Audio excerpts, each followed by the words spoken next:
Hello and welcome to another Typical Boro podcast. I'm your host, Steve Dixon. Could I ask you to subscribe to our YouTube channel and like? It's very important. If you're listening on other platforms, please rate and review. You can also catch us on the Red Radio every Tuesday, 6 till 7. So, I have my ever-present Mr. Graham Bandira, who braved Storm Dara to go and watch the Boro at Burnley. That's not Darragh Lenihan, by the way. Don't get mixed up with him. He's still missing at Rockcliffe in a cupboard with Sammy Amiobi, but I'm sure he'll turn up eventually, hopefully next year. And on my screen, I have another guest. I have one of Middlesbrough's best wingers of the last 40 years, and it wasn't too bad up front either. It's only Super Johnny Hendrie. Welcome to the podcast, John. All right, guys. Thank you for having me on. Welcome, John. To the wee chat. Good to see you, pal. And you, boys. And you. Absolute pleasure to have you on. Proper legend, hero of mine, hero of Bandy's. So great to have you on. I've just mentioned Graham made the trek down to Burnley. So I'll start with you, Graham, because you were actually at the ground. Decent point. Middlesbrough won. Well, Burnley won. Middlesbrough won. I thought it was a decent away point. What were your thoughts on the starting 11 to start with? Because it was basically the same team as we had against Hull, except for one change, which was a big change, big decision by Michael Carrick. Out came Sol Bryn, and back in goal comes Senny Dieng. Yeah, well, we spoke on the last podcast, didn't we, about obviously changing winning teams. I'd have been happy if Bryn would have started in goal.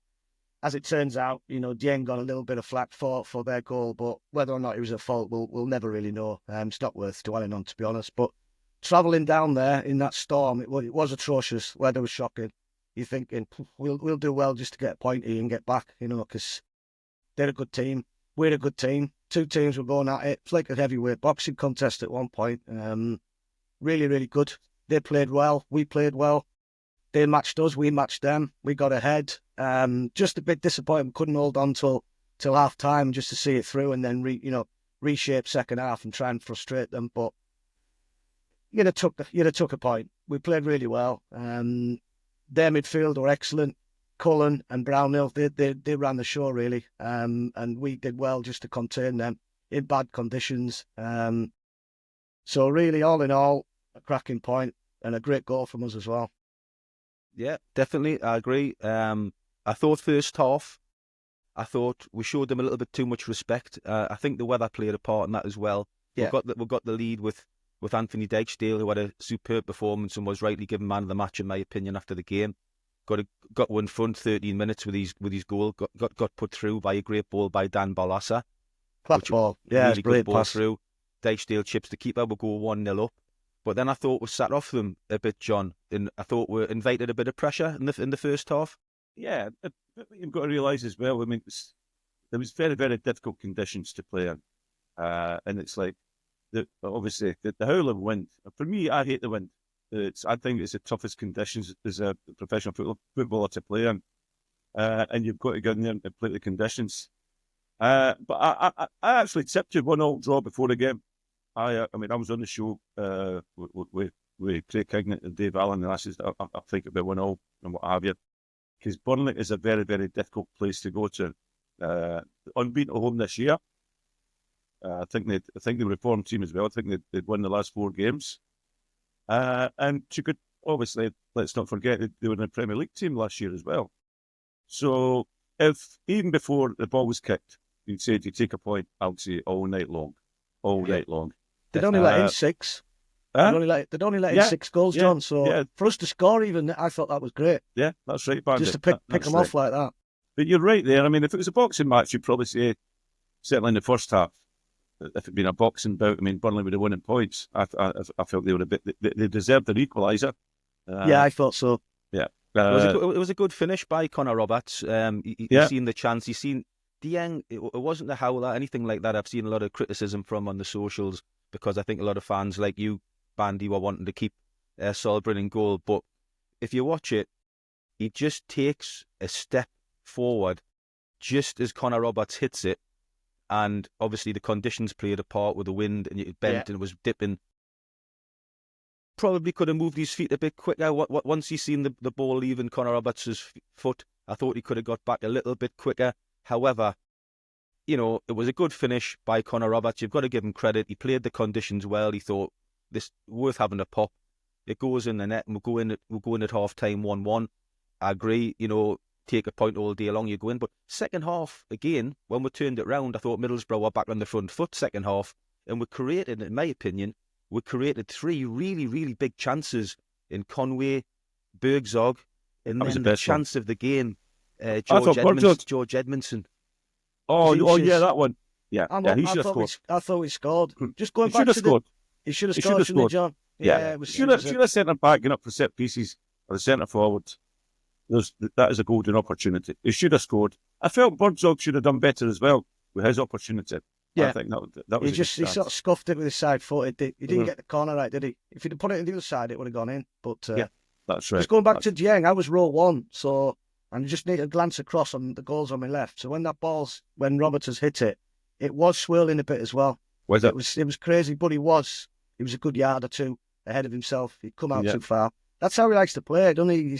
He's on the front foot as Dieng all the time. He wants to get it on his feet and pass it out wide and ping it. But different type of keeper, but I wouldn't go too harsh on him and blame him. So. I think if you're Edmondson or indeed Dieng, they'll probably blame the conditions on both opportunities there. Probably, I would have done if I was a player. Got to give Mrs. Obviously conditions. I've got to say, so if someone's Willie Faulkner's pinged one out to you and you've took it on your chest and it's gone out of play, you're blaming the wind. Willie Faulkner pinged one out. I'd never had Willie. He couldn't pass water. Dan Barlaser got a lot of criticism from Middlesbrough supporters, me included at times, to be honest. Not sure he's at the required level to be in a promotion side. However, I did think he had probably his best game in a Boro shirt against Burnley. I thought he stepped up very well, got the assist for the goal for Dijksteel, and I thought that was a fantastic ball he put in for Edmondson on the free kick, right in the mixer, right where you wanted to attack it, and George Edmondson should have scored. But I thought that was encouraging for Middlesbrough because obviously the midfield's been a bit of a problem with the injury situation, with just getting Hackney back, but Morris is still missing. So it would be great if we could get Dan Barlaser and Hackney having a little bit more of a relationship building, moving into the Leeds game coming up, yeah? Yeah, I think you look at Dan Barlaser, I mean, maybe it's been quite frustrating for him because he's not been given a long run in the team as such. And he's just been seen as a squad player. I mean, it's like, that's my belief anyway. So the longer he's in the team, the more confidence he'll get with running games in there and stamp his authority on the game. But certainly when he's came on, he's not letting anyone down. I mean, he came on the other week as well, scored a wonderful goal. I forget what game that was. It was the QPR away, yeah. And he bent it past the keeper. Yeah, it was a great strike. He got the last goal, didn't he? Yeah, that's right. And of course, I mean, the other night, I mean, I would just like to see him. He's a good player to have in your squad, and the added value of him is he's great around the dressing room. You've read his interviews. He's not spat his dummy out. He's been out there. He's been supporting his teammates, and when he's given the opportunity, he gives his lot. So I think he's just a good, solid, honest professional. I do. So I'm one of them who try to support the players rather than sort of have a pop at them. Great. He's got his own song now as well, so the fans are showing that they're taking to him. Yeah. Only for Christmas though, yeah. You can't be singing that in August, can you? Yeah. Well, I hope we are. That means he's still playing well. But he did. He had a good game. Yeah. You know, people say players like to find the feet, but he has literally. He's moving the ball a lot quicker now because he knows. I think if he gets caught in possession too much, he's going to get hounded out. But I think the manager must have said, look, as soon as you get the ball, just move it as quick as you can. So he's up the tempo in his own game, and that pass to Dijksteel was class because he did feign to go one way and then checked in and then played it through. Yeah, maybe 3-4 weeks ago he'd have held on to that and maybe lost it. Mm-hmm. You've just mentioned Dan Barlaser being good around the dressing room, John, and good character and good squad player. One player you could certainly label the same to is Dijksteel. He's never moaned, he's never complained, he's been in the team. You know, when people have been injured, whether he's played well or not played well, he's been taken back out the team for Tommy Smith in the past. Obviously now Luke Elland. But I think this season he's really stepped up and took his opportunity, and he's had some fantastic performances, notably against Leeds in the Cup when he got man of the match and scored, and obviously on Friday night against Burnley. not just for his goal, but I thought his overall performance was terrific. Is it time now that Dijksteel gets a run? Is Middlesbrough's number one right back ahead of Luke Ayling, or do you like the way Carrick's sort of playing at horses for courses and bringing Ayling and back in for certain games? I mean, Michael Carrick will watch him training every day, so he can judge the players and say, right, okay, it looks a wee bit tired. We might just sort of go and freshen things up, because I mean, the game against the other day, he made 5 changes the whole game. The whole game, yeah. The quick turnaround after the midweek defeat against Blackburn. He made 5 changes, and the team went out and they were different class. So he got the right call there. So I mean, give credit where due to the manager. And sometimes he thinks, okay, he can see more than what we can see around the training ground, who's fresh, who's sharp in training and everything else. And I think if he thought, right, okay, it's a time for Dijksteel to go in there, certainly it got the rewards the other night. It's regarding the goal. I thought he'd done ever so well. It was great. I mean, he's fallen over, and it's just great improvisation. It was a Hendrie style goal, really, wasn't it? It was actually, yeah. Yeah, it was, you know, sort of just bundling his way through and getting the last touch on it, flick it past. Yeah, that's it. You used to score a lot of goals like that, John, back in the day, bundling through, and you just somehow managed to get the touch. And good analogy. That we don't do that enough, I don't think. You've got to gamble at times, haven't you? We do. Well, early part of the season, we were playing a lot in front, you know, sort of behind teams or in front teams, whichever way you want to look at it. But now we're starting to drive at teams and penetrate them a little bit more. Yeah. Well, that is one of the biggest reasons, because of the little magician, little Doc. For me, he is not only at the Boro. He has been the brand Scotland's job. I think he probably saved Steve Clarke's job, because I mean, you look at Scotland in the summer; they were poor in the summer, in the Euros, and they got a lot of criticism because it was like watching paint dry at times. So now he's been thrown in there, and the last few games, I mean, it's been a breath of fresh air. And all the press in Scotland are absolutely raving about him now. All of a sudden, we could dedicate a whole show to him. And I've been down to ask you about him. Well, I'm pleased you brought that up, because just like Graham's saying, we wanted to have a bit chat with you about Ben Doak. And after that, Tommy Conway, obviously both being Scottish, you know, you watch the Scotland games as well. But obviously you are one of Middlesbrough's greatest ever wingers yourself. You know the role, you know how good he is and can be. How good can Ben Doak be, in your opinion, John? And you know, what's his strengths? Because a bit like yourself, he can play either side. He can play left. He can play right. He seems to be both-footed at times. He's got the step overs. He's got the tricks. But more importantly, again, like yourself, he's got the end product. And he's got the work rate as well. He's got the work rate, and he's got the desire, the hunger. For me, the thing I love about him is he goes for the jugular. He goes for the kill. And if he's got the fullback on toast, he'll just say, right, I'm going to. I'm a great believer in take defenders where they don't want to go. And Ben Doak, that is his probably one of his biggest attributes. Taking name defenders, hitting the byline, because the defenders don't want to chase back there. And it's like, I mean, I've watched some games, even the other night, I'm thinking, keep out the space behind. You know, don't run into the space where he wants to take a defender, because you know more often than not, he'll take the defender to the cleanest. I must admit, I thought the Burnley left back played him excellent the other night. I thought he had a good game, the Burnley left back, and he played Ben Doak as well as I've seen anyone play against him this year. Well, he still found a way, didn't he? Doak, to come inside, and he flashed that shot just wide. That's right. I mean, that's the potential goal of the season. That was quality. Yeah. But what it was as well, you guys may not have noticed. I mean, he's by the time of holding the line, the byline, he's with him staying so wide. The fullback Dijksteel, that's what happened with him, because the left back was so intense. Have an eye looking at Ben Doak. He switched off for 1 second, and that's how Dijksteel got in for his goal. He did. That's where the goal came from. And that's what I've got to address, because the thing, you want Ben to be out wide all day long, because they don't know what they're doing. They're scared of him. But if there's other lads like Dijksteel taking advantage of the space inside, then Boro will get more goals through that little avenue there. Did you notice when he got taken off as well? His attitude, he was absolutely fuming. Just before he got taken off, Hackney didn't release the ball quick enough to put Doak in. He held onto it a bit too long, and when he played it, Doak was flagged offside, and then he got substituted. And you could see him; he was rollicking Hackney. He was fuming, getting taken off. He's got, for a young lad, he's got the chops, hasn't he? He's got the passion, which I love. Yeah. Oh, I tell you, yeah. It's very rarely you get young lads like that coming in and taking responsibility and got the bravado to do that. I mean, Gaza was like that. Yeah, Gaza was like that when he first broke into Newcastle team. I remember playing against him when he was a young 18-year-old, and I was at Bradford, he was at Newcastle, and he was telling all the old pros, having a go at them, putting them in their place and everything else. And they're few and far between. I remember even Alan Peacock saying that about Brian Clough, the great Brian Clough, when he broke into the team as a young kid.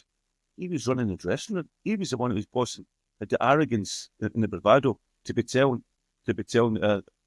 senior pros what to do as such. I'm not saying Ben Doak is arrogant as such, but he's certainly got the bravado to do that. And it's like, that shows you wants to be a winner. Yeah, he's got a cocksure belief, but not an arrogance. He's very humble, actually, very grounded. He's been brought up the right way. He's obviously conditioned. He knows his pathway, I think. Liverpool certainly know this pathway, because you can see him replacing Salah at some point on that right-hand side and playing 300 games for them. He's absolutely quality, John. Yeah, you're right there. Stephen, you asked me, what can he be? He can be a superstar. Yeah. He can be an absolute superstar, because obviously Liverpool's his parent club as such, and if he goes back there and the way that Liverpool play and everything else, I mean, Liverpool will be loving how well he's doing. He is doing at the Boro at this moment in time, because maybe he's not ready for the week in, week out of the Premier League. Plus, they've got superstars in there already. But I think you look at his time at Boro as an apprenticeship to become a superstar. I think we've got to look at it that way. I think if we can keep him in January, and if we can keep him for the rest of the season, we'll genuinely have a chance of promotion. If we were to lose him in January and Liverpool recall him, I think it would be a massive blow, and he's almost irreplaceable at this level. I do think Middlesbrough will keep him for the season, however, because all the signs and all the talk is Liverpool are very happy with his development, how he's getting the game time at Middlesbrough, he's in the Scotland team, he's flying. There's no need to recall him, and they're not missing him at Liverpool. They're flying themselves top of the league, so they don't need him back, do they? So I can't see him being recalled. But and they'll be delighted. They'll be absolutely with the progress he's making at Boro. And not only that, the way that Boro, before he came to Boro, he was virtually unknown. Outside Liverpool. Now, all of a sudden, not just at club level, but at international level as well, virtually everyone knows him. And that's how successful the loan spell has been up to this moment. John, he scored goals and met goals. What about him rinsing Gvardiol in that Croatia game for Scotland? Yeah, I know. And they bought him for 77 million. 19, wow. Yeah. Man City bought him for 77 million quid. Yeah. And he, if he's proven he can do it against him, he can do it against anybody. So yeah, that's right. And he is doing. So Middlesbrough's other Scottish star, Tommy Conway, he's got 8 goals in his last 10 starts, 8 goals, settled in very well. Very impressed with him so far. How good can Tommy Conway be, John? Is he Premier League bound eventually? Well, we'd all like to think that. We'd all hope to think that with the Boro as well. But certainly last week against Hull City, I mean, his first goal in particular, that was a gravy finish. The header across the goal as such. It's definitely finished. But he looks sharp. He looks hungry. There again, Tommy will take players in behind where they don't want to go. So let's face it, a lot of times you watch football games, it's just like, there's no penetration to teams. What excites supporters is when they get in behind the defenders as such, and Tommy's prepared to go that way. I think it was difficult for him the other night. We'll go back to the conditions. Conditions were difficult, but against Burnley, I mean, it was very much straps. It wasn't his sort of night on there, and it wasn't his best game. But by all accounts, I mean, if you look where he's came from at Bristol City and where he's at this moment in time, I mean, he's been another very, very positive signing as such. I like the fact that they're good pals on and off the pitch as well, Conway and Doak, and you can see that on the pitch. They're looking for each other, so there's that telepathy. They know who's making the runs and where and when. Yeah. So I mean, it's just like plus they're playing with Scotland as well. Yeah, They're exactly. young. They're And just training great. with Scotland every Yeah. day or whatever they're Yeah. in camp. So That's right. it's going to benefit us. Yeah, absolutely. Are they roommates? It's Yeah, they are. They are, John. Yeah. yeah. Mm-hmm. You mentioned there you like Conway because he can get in behind, and that's what kills team forwards that are prepared to get in behind. That's Latte Alath's strength as well. Fantastic at getting in behind. He's got the pace. He works hard, the same as Tommy Conway. Fantastic for Middlesbrough to have the problem that they've got, if it's a problem, having two great forwards. But the way Michael Carrick wants to play, John, is only play one up front. Is that going to be difficult? Now we're heading towards January. We had Ipswich in for Latte Alath in January. Middlesbrough turned the bid down. Do you think Michael Carrick's going to have to manage the two of them in and out the side, which might huff one of them, might not please one of them? Or, do you just stick with Tommy Conway because he's in form and Latte Alath's got to sit on the bench? No, I think we'll switch between them. I do, and I think the obviously Michael's communication skills, that's when they come into play. But communicating to both of them, keeping them both happy as such. As we sat just now, who do I think will play on Tuesday? I think Latte Alath will play at Elland Road on Tuesday. I said that, funny enough. I said that. I think that as well. They scored two at Elland Road and they scored two at the Boro. So that was about 4 goals he got last year. And when psychologically, he's got the measure of him, hasn't he? Yeah. And when he could have had more as well. And the good thing about Latte Alath as well is, since that's me going back to the game he was left out was the Sheffield United game. When I look back then, and I remember saying, there's 2 ways that this can go, because Latte Alath had been a wee bit low in confidence. He hadn't been scoring that many goals. He left them out. And I remember I was in one of the rooms, the Riverside before the game. I was with Proc. And I just says, he could spit his dummy out, or he could sort of just say, right, okay, it's good to about the firing line, just to take the pressure off me as such. And then maybe come on the last 20 minutes as such and get a winning goal. Sure enough, that's exactly what happened. And when he has been left out, he's been a model pro in the respect that he says, right, okay, when I come on, I'm giving my lot. I'm giving my lot. I'm just being a complete pain in the butt to the opposing defenders. If I don't score goals, I'll try and make goals as such. So it's refreshing, and it's all positive. But the key is Michael communicating with both of the players and keeping them in the picture as such. He was one bad touch away from getting the winner the other night. This way he went through and he just tried to dink it over the keeper, but it's scuffed. It's hit his shin instead of his instep. We'll blame the conditions again, Bandy. Blame the conditions, John, yeah. Or Willie Faulkner. Would you like to see them try together, John, in games at times when Middlesbrough are behind and it gets to the last half hour? Would you like to see Michael Carrick switch it up and just stick to a front for a change? Yeah, well, he's just, that's the way Michael's set in his way, isn't he? That is his style as such. That's his beliefs. But sometimes you think, well, okay, if you're chasing a game, if you're and you're behind as such, then sometimes you're forced to try different things. Because it's not your normal way as working on the day as such. So I think you've got to be open to anything. I think it'd be foolish not to be open to anything. Honest question for you, John. Honest answer, please. John Hendrie scores a hat-trick for Middlesbrough. 7 days later, he's dropped to the bench. Are you knocking the manager's door down, asking why?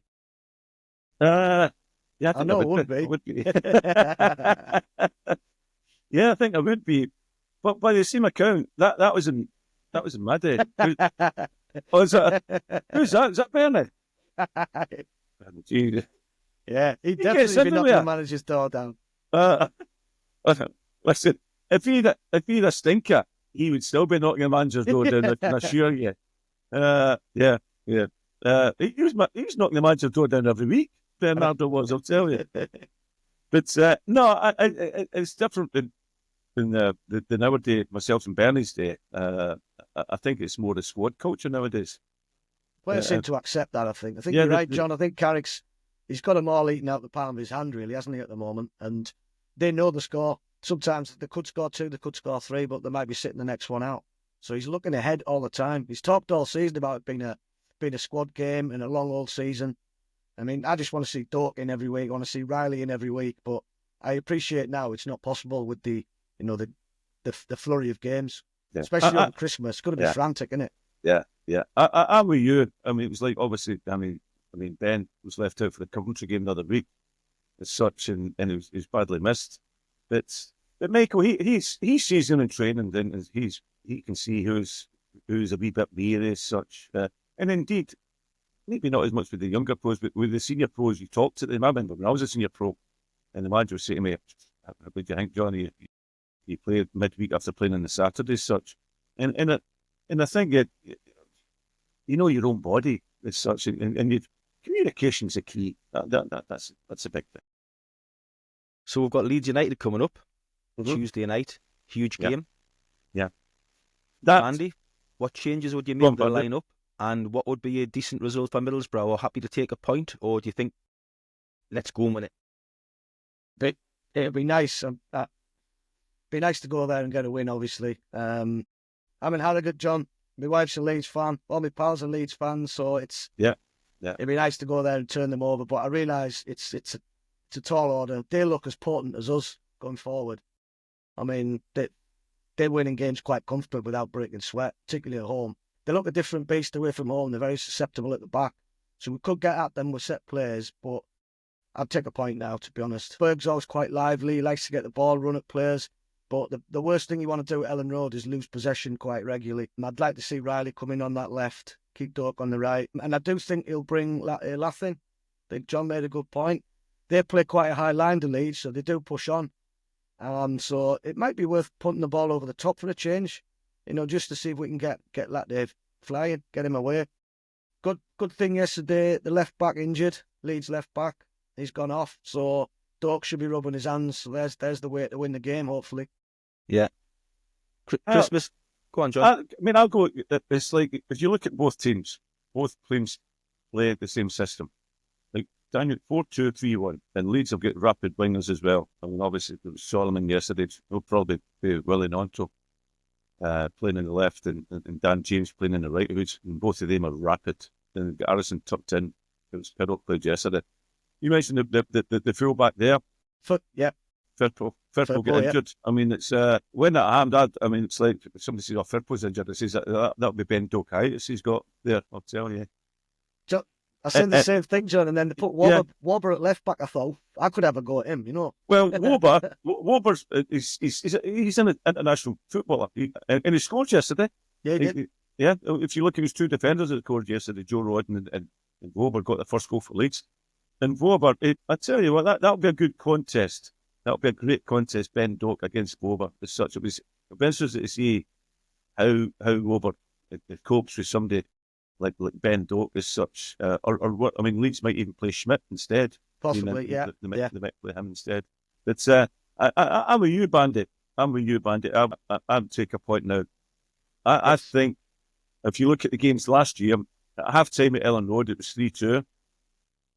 Ends up 4-3, and Dijksteel gets sent off. It was 4-3 at the Riverside, wasn't it? It's 4-3 at the Riverside, and we've got 3-2 at Elland Road. There, yeah. I two in both games, yeah. So I think Tuesday will be a goal fest as well. I think there'll be stacks of goals in it because both teams will go. I think it'll be a humdinger again. I'm really looking forward to it. But like you, Bandit, you take a point now. Leeds United are sat top of the league. They've only lost one at home against Burnley 1-0, and they shouldn't have lost that. We have to be realistic. It'd be nice to say, oh yeah, we can turn up and spank them, but it'll be a completely different game to that League Cup game early season, because that was just that was names out of a hat, picking the teams that night, and it was just a basketball game, wasn't it? It's crazy. We battered them. But everyone's reading about they've got a little Japanese lad with summer Tanaka. Yeah, Tanaka. And everyone is raving about him. I mean, he's been the find of the season for Leeds United. He gets a lot of space in midfield and likes to drive forward with the ball, doesn't he? Pretty much what we like to see from Hackney, who has proven this season he can do it. He's had a decent season, but he was way off, not way off it, but slightly off it, I think, at Burnley. Ballas has sort of eclipsed him in that midfield and played better.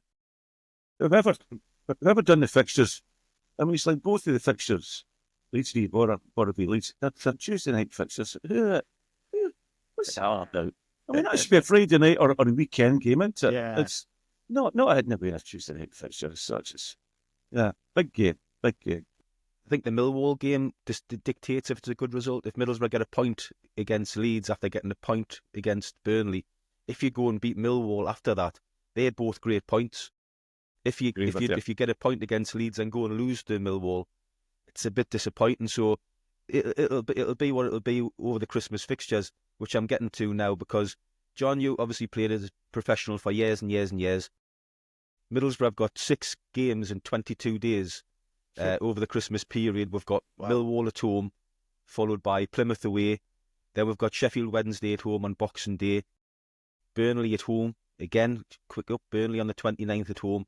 Then we're away to Hull on New Year's Day, followed by Cardiff on I think it's the 4th of January. So we've got 6 games in 22 days. How difficult is it in that period to being a professional footballer, to keep yourself fit?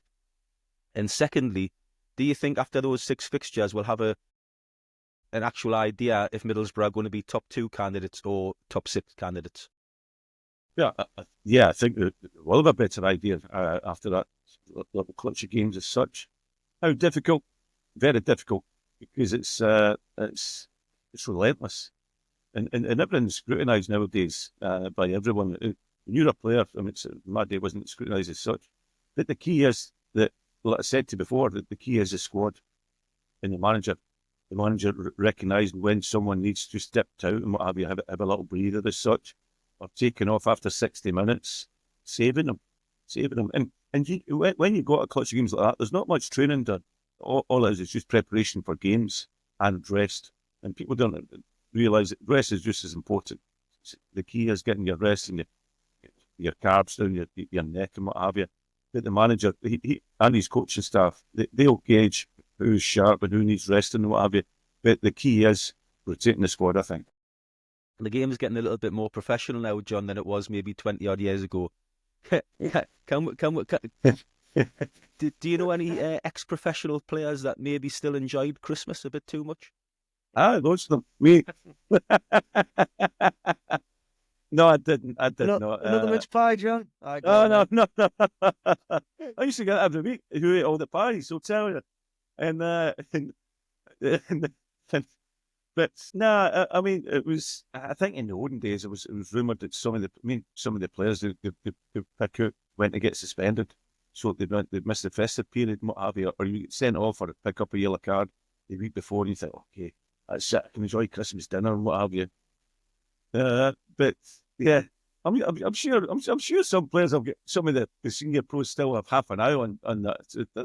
They're all human, aren't they?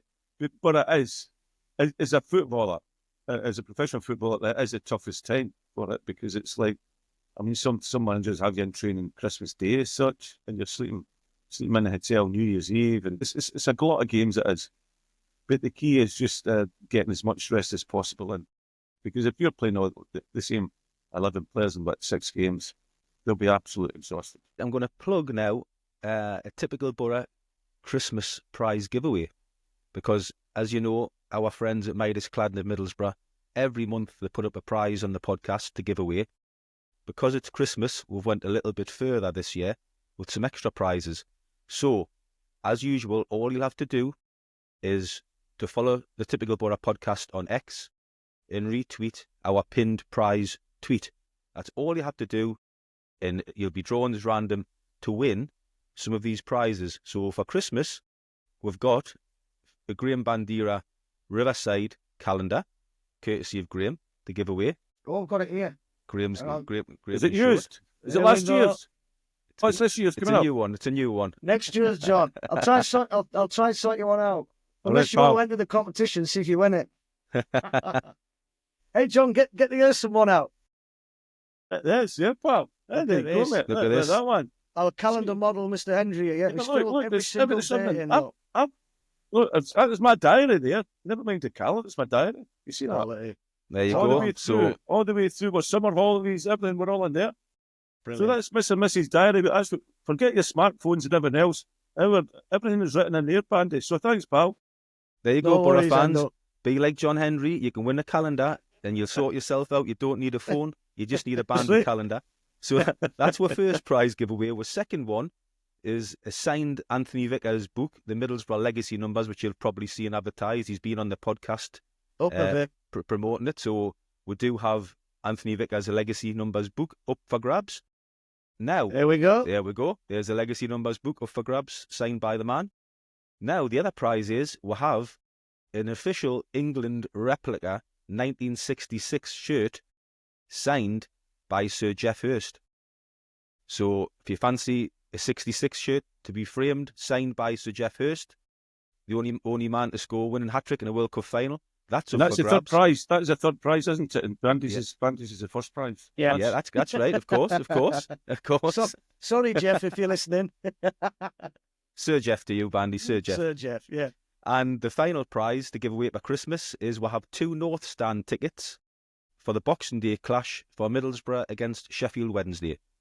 So I think that's... Which is now a sellout. It's a sellout now, I believe, as well. Yeah, so we can't say fairer than that. There's your 4 prizes: calendar, book, shirt, tickets. What more do you want for Christmas than that?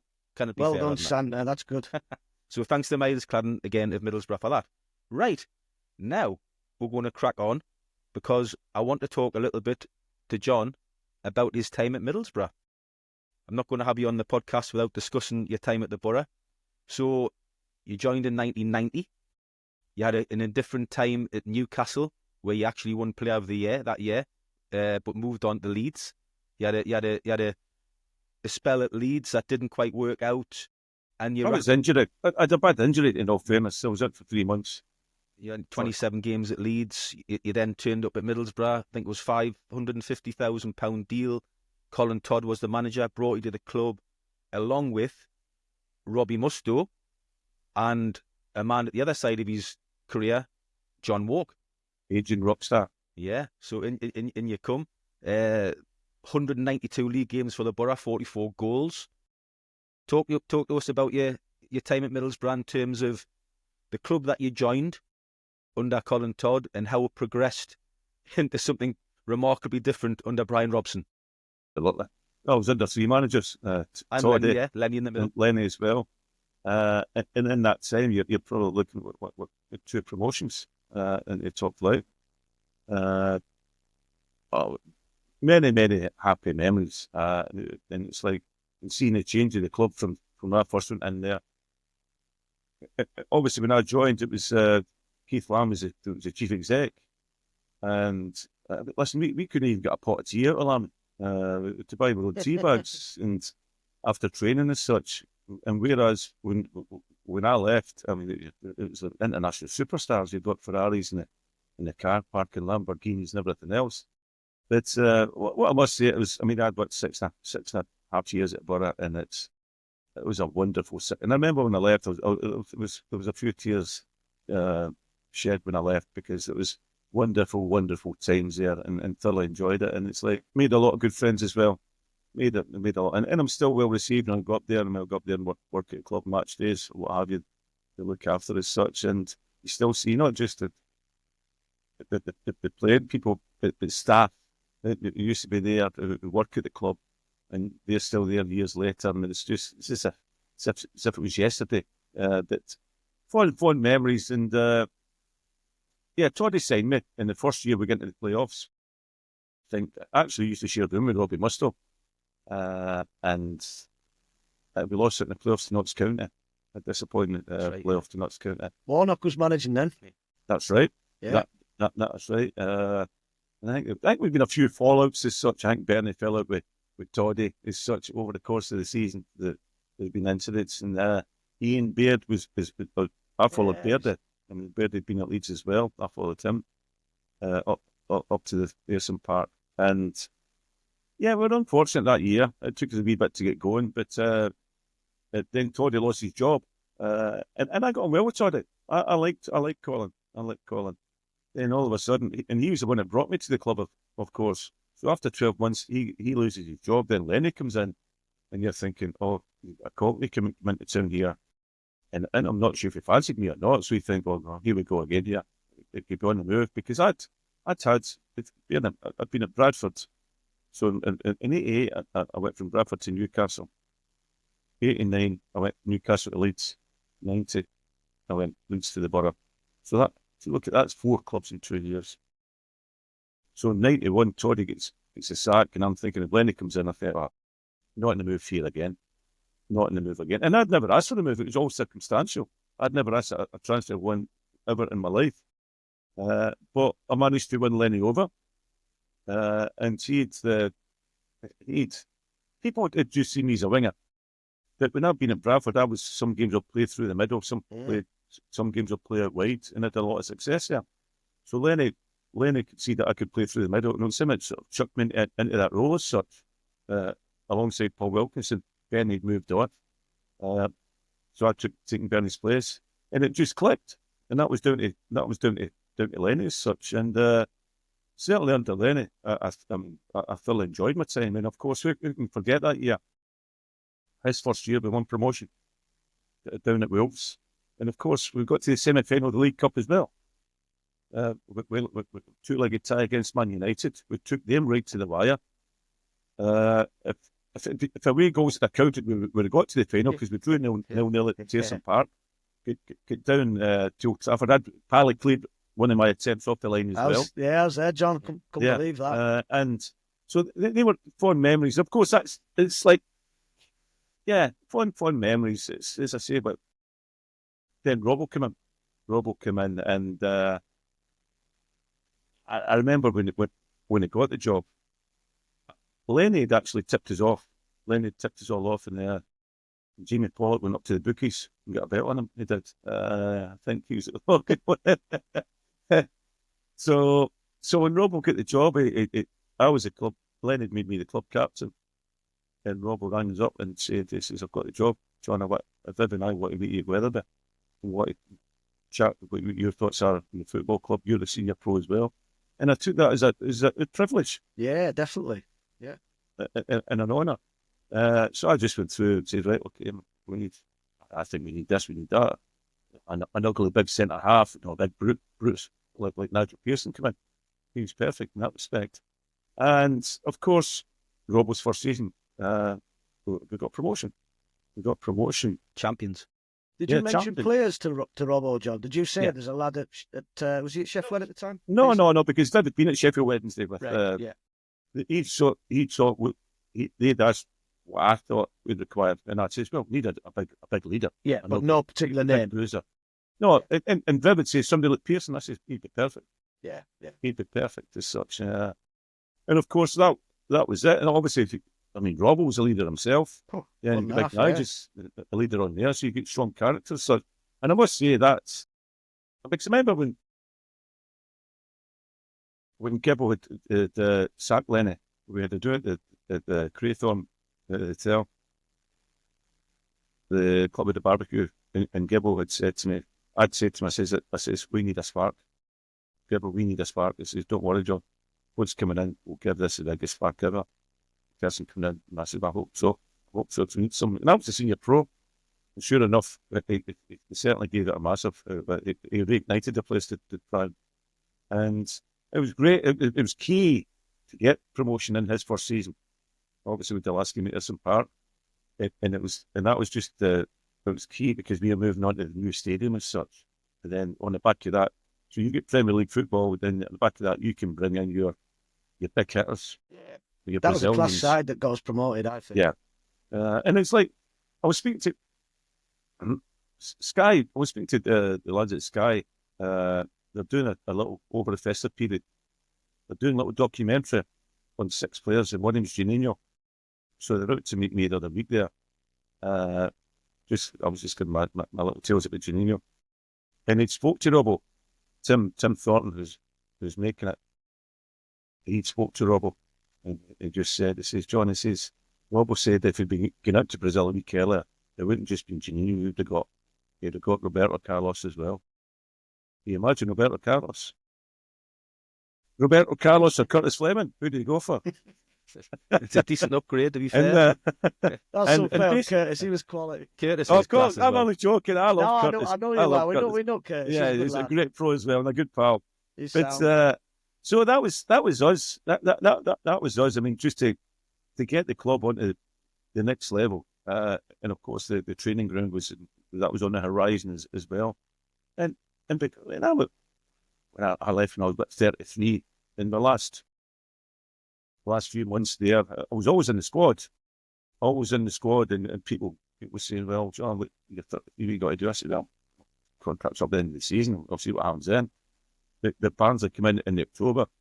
But I never once spat my dumb out. I just thought, I'm enjoying this. Just seeing the club. You were injured a bit then as well, weren't you? Towards I the was last injured. stages. Yeah, I so was injured. It was tricky to cement a place in the team, and That's then obviously right. there's that transition. So Yeah, that's right. probably I mean, it the was logical after. decision to make, really, wasn't it? And you Yeah, did well at Barnsley, so Yeah, back that's again. right. But, Yeah, good that's trajectory, right. really. Mhm. You It was, and it was went like, past the last game at Ayson Park there, John. I'm not going to let that slide because you've been too kind to yourself there by not mentioning. Luton, 30th of April, 1995, 2-1 victory, last ever goal at Ayson Park. Who got them? yeah, me. And I've got the boot. I tell you what, the boot went missing because one of Bernie's pals, Jagger, I know, Chief. he nicked my boot. We played Tranmere away after the last game at Ayson Park, and he nicked my boot, and I had no idea that. And, anyway, it turned up 25 years later. Bernie says, "Oh, my mate's got your boot, John." And I said, "Yeah, what boot?" And it was the actual boot, the right boot. And I says, "Yeah, he's had it for 25 years." I says, "Bernie, he robbed it off me. I was on the pitch and he nicked it." He says, "You want it back?" I says, "Of course I want it back, man. Of course I want it back." So it's actually in this room. It's in the glass case, isn't it? I've got it in the glass case. Yeah. I've got it in the glass case, and it's some. Yeah, It's treasure that, something. John. Brilliant, Yeah, mate. it's that, and and I've got the picture up on the wall. What have you? No, I think in particular, myself remember for three. There was that goal, sort of the last goal at Ayson Park. Also the Millwall goal.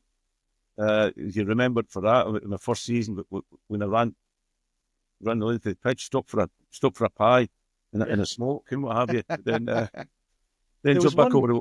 There was one, John, that stands out for me. It was the League Cup game, Norwich at home, Ayson Park. You've got it. You've drifted from centre, gone right, and then you checked in on your left, and you've carried it forward 10 yards, and then just pinged it, and it's gone top corner. Beautiful goal, class. Yeah. And it's something different that you wouldn't normally associate with John Hendrie, because you were always probing in and around the box, getting on the end of things and going on little marauding runs, but to ping one from 25 yards top corner, that was superb. Scored quite a few from distance, John, in your career, actually, to be fair. Yeah, that one was a swinger. That was, when your left foot swinger, listen, it was like, that could have went anywhere. The keeper had no chance because I didn't know where it was going to go, so how the hell would the keeper know where it's going to go? I'll tell you. You just swung it and it flew into top corner. But I was more renowned for the outside of my right boot. They sort of finishes. You used to sort of clip them nonchalantly, didn't you? And they just float top corner, the other corner. Mercer-esque. Yeah. I scored a few goals outside of my right peg as such. So you're talking about that, the last game at Ayson Park, the Millwall goal, you mentioned the Norwich goal, that was only a few weeks afterwards. But another one I'm proud of was being the first Scotsman to score a hat-trick in the Premier League. And it was, and that was special because it was against my boyhood hero as well, Kennedy Dalglish. Brilliant. Oh, that's class. And I was at that game in the Holgate and I remember it well. Were they champions at the time? Sure, they were champions, and we come back. They beat them late on with yourself scoring. 3. Obviously got a hat-trick. 3-2. And that was, it was, I mean, and Dalglish signed the ball as well. I've still got the match ball. I've still got that's the only bit of shirt I've got. Did you try and tap you up, did he, after that game? I like to look at you, son. Yeah. It's the funny thing about that game as well was it was Craig Hignett's home debut. Right. And I was already on 2 goals. And the balls landed sort of plumb in the middle between myself and Higgy. Yeah. And I was like the big schoolyard bully, just pushing this wee boy Higgy out the way to get to the ball first and just smash it into the back of the net. And all the guys in there congratulating me apart from Higgy. I wanted that goal. If I remember, John, did the last goal just land quite nicely for you? Did Jamie Pollock scuff a shot or something and then it fell nicely? You just rolled it in? It might have done. Yeah. The first one was a belter, like, wasn't it? You got near post and flicked it across. Yeah. You also got the 2 against Burnley, Riverside at the last season. The Robo season. First day of the season, that was. First day of the season, yeah. Do you know about Burnley? I mean, that was that season. So I scored. Yeah, the first game of the season. You're right there, and they used to have the big picture up in the foyer in the first floor at the Riverside, but they took it down. I love that picture. They've taken it down now, and it was. I used to see that. I don't know where it's gone now, but the club had it up and they've taken it down this season. That was Robbo's first game. I get 2 goals in that. But that was quite a memorable season for me for Burnley as well, because I scored a hat-trick at Burnley as well. Exactly. So five against them in the one season, and I'm thinking, I should play against Burnley every week, I'll tell you. It's like... You could have played Friday night. We might have won the game. Yeah. That's some record, that, John. That must be the team you scored the most goals against, surely. Yeah. It's... Where did you enjoy playing? Where did you enjoy playing, John, the most? Because obviously you played on the wing for a lot of your career, and you're obviously centre forward later in your career. Where did you actually think John Hendrie was the best at? Through the middle. I preferred it through the middle. Yeah, I'll tell you why, guys. It's like, maybe it's when you're playing out wide, a lot of times you're starved with the ball.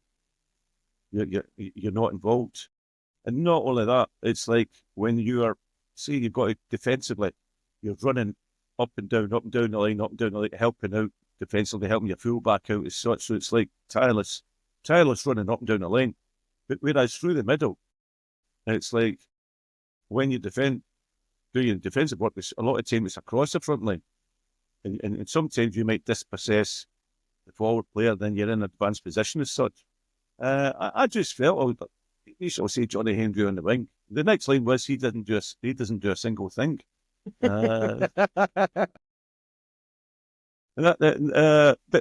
through the middle, but I don't know. I think it just suited me more. Plus, it was a back end of my career, and it's like I think the back end of your career, you're like thinking you enjoy it more. You enjoy it more because you think this might be my final season. Even I went to Barnes, I played through the middle all the time. Didn't play one game in a wide position as such.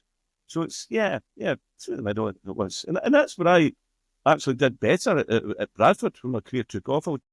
Because it's, as I say, sometimes you were just shackled. I remember that season. There were 2 or 3 men on you. You had McCall, didn't you? Stu McCall laying on a plate for you, and big Ormond Ryder alongside you. Yeah, big sticks. Big sticks. And then that season, I think Bradford beat Boro 3 times. And then we beat them once in that, obviously, the final game at Essen, with Hammy scoring. And that's right. Well, he ran the show that night. And he scored, yeah. He ran the show. That was a good Bradford team, that, John. Brilliant. Yeah, that was when my career took off. I mean, being in mind, I went to Coventry as a young lad at 16. Yeah. Did 1 year as a pro. 1 year as an apprenticeship, and then went pro. And then, 3 years later, I got kicked onto scrap heap. At 20-year-old, I was kicked out a free transfer. Dropped down 2 flights to Bradford. Trevor Cherry and Terry Orr were the management staff, and it was like my career took off there.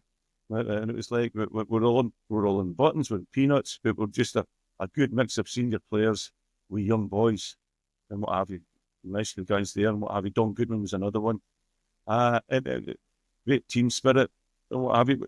It was like we came through the Bradford fire together, which in effect just put football and life in perspective and what have you. So it was good times here at Bradford as well. Really, really good times. And yeah, very, very close knit bunch of boys and what have you. It's look at it, with the exception of Coventry, the rest of my years were applied my trade up north. You look at Bradford, Newcastle, Leeds, Boro, Barnsley, and I look at myself. It's just a humble wee boy from Kirkintilloch who just worked his socks off and loved his job, because the bottom line was, lads, that was my job. That's your job. You don't make all the sacrifices, leaving your mum and dad, brothers and sisters for nothing. But that was my job, and I'm proud to say that I loved my job as well. I loved it. John, before you go, because it's last 5 minutes now of the show, we do this every now and again on here. We do a typical Boro top 5. So I'm going to do a typical Boro top 5 with yourself. 5 questions for you to answer. So I'll start off with number 1, which is, could you name the best player you played with and why? I mean, obviously played with a few good players. I mean, Rav was a good player. Ryan Robson was a good player, but obviously Robert wasn't at the height of his game. Probably the wee fella Juninho on his first spell. He came along, and I was at the back end of my career as such. I'll probably tip him. And I played with some cracking players. I mean, Strachan was good. He was good. I mean, I played with Jerry Francis when a young lad at Coventry. He was England captain. Rob was the England captain as well. Jerry Dale Ireland captain. But I'll give the nod to Juninho because I'm on the Boro podcast as well. Be on Coventry next week saying I was Stratton. Jerry Francis. Yeah.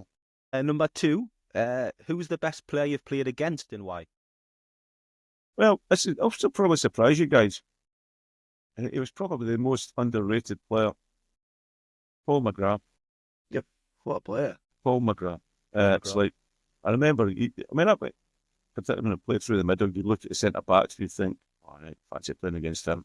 I can get him with pace, or I can sort of just low centre of gravity, can do this to him, do that to him, then I know where I can hurt him. But you look at Paul McGrath and you think, well, he was quick, he was strong, he was good in the air, he read the game well, and you think, you're not going to get any change out of him. And he didn't train either, did he? He didn't train that often. And if you look at, I don't know if you saw that, was it last year, there was a programme on Jack Charlton. So, and he looks at the screen and he spots him. And it was, it came down to when Ireland, they get to the quarterfinals of the World Cup, was it? And that was all. Yeah. I remember Big Jack turning and say, that's down to one man, Paul McGrath. He actually played midfield, didn't he, in the World Cup as well? For them, that's how good he was. Oh, he was immense, absolute immense. So number 3, what was your favourite moment in a Boro shirt? Well, I'll give you them. I'll give you several there. In the last goal, there's the Millwall goal, the hat trick, getting the hat trick. If you had to pick one. Yeah, I had to pick one. Yeah, probably the. Yeah, it's tough because the last game at Earson Park was magical. Just the whole occasion and what have you. But on a personal basis, probably looking back now, probably getting the third goal for my hat trick. The hat trick there, as I say, it's the first Scotsman to score a hat trick in Premier League. The third one ever, I think. Cantona get the first one, Matt Robbins get the second one, and that was the third one. So I'll probably say that was special. And it's only Boro shirt that I've got left. I've gave them all away to charity over the years as well, and I've only one Boro shirt left, and that's that hat trick shirt. You've just answered the next one because I've just put down what was the best game you played for Middlesbrough. I'm guessing it'd probably be the Blackburn game, or have you got a different one? Yeah. Well, listen, we could say that the last game at Earson Park. We could say the last game at Earson Park because that was just. I remember there was so much hinging on that. Obviously, that game as well because we were going for promotion. It took us a while to get the goal as well, didn't it? We had to be patient. Yeah, 1-0 down, weren't we? And Luton held out. They didn't come to roll over for us and make it party for us.